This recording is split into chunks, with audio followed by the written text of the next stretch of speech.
Hello बच्चों, चलिए प्रश्न पढ़ते हैं। प्रश्न दिया है, नर मेंढक मादा मेंढक से अधिक तीव्र स्वर में टकराता है क्योंकि वह। विकल्प ए है वोकल सैक रखता है, विकल्प बी है आकार में बड़ा होता है, विकल्प सी है शक्तिशाली होता है, तथा विकल्प डी है अधिक बड़ा स्वर यंत्र होता है। तो इस प्रश्न में हमसे पूछा गया है कारण, जो कि हमें बताना है कि नर मेंढक के जो टर्राने की आवाज होती है वह तीव्र स्वर की क्यों होती है। तो इसका कारण हमें बताना है, अर्थात इस प्रश्न की जो मुख्य अवधारणा है वह कारण बताने के विषय में, और कारण हमें बताना है जो तीव्र स्वर है। तीव्र स्वर है किसका? नर मेंढक का। नर मेंढक का, उसका हमें कारण यहाँ पे बताना है।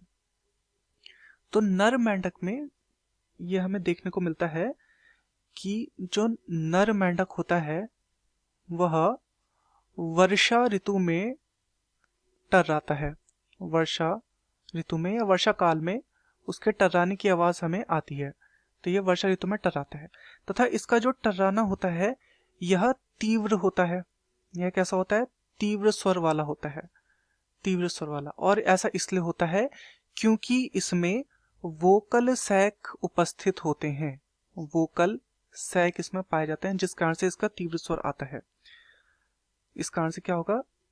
तीव्र स्वर यहां पर आएगा टर्राना, टर्राने में। वहीं जो मादा मेंढक होती है उसमें वोकल सैक नहीं पाया जाता। मादा में ये नहीं पाया जाता, जिस कारण से उसकी उतनी तीव्र आवाज नहीं आती है। तो चलिए यहाँ पर विकल्प को देखते हैं। विकल्प ए है वोकल सैक रखता है, तो बिल्कुल ये क्या रखता है? ये वोकल सैक रखता है, तो ये हमारा सही है। इसी कारण से नर मेंढक की आवाज जो होती है वो तीव्र आती है। विकल्प बी है आकार में बड़ा होता है, तो आकार में बड़े होने से जो उसका स्वर है वो तीव्र नहीं हो जाएगा, तो ये गलत है।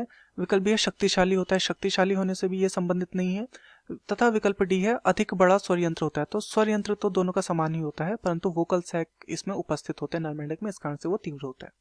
तो दिए गए प्रश्न का सही उत्तर होगा विकल्प ए, वोकल सैक रखता है। मैं आशा करता हूँ आपकी यह समझ में आया होगा। धन्यवाद।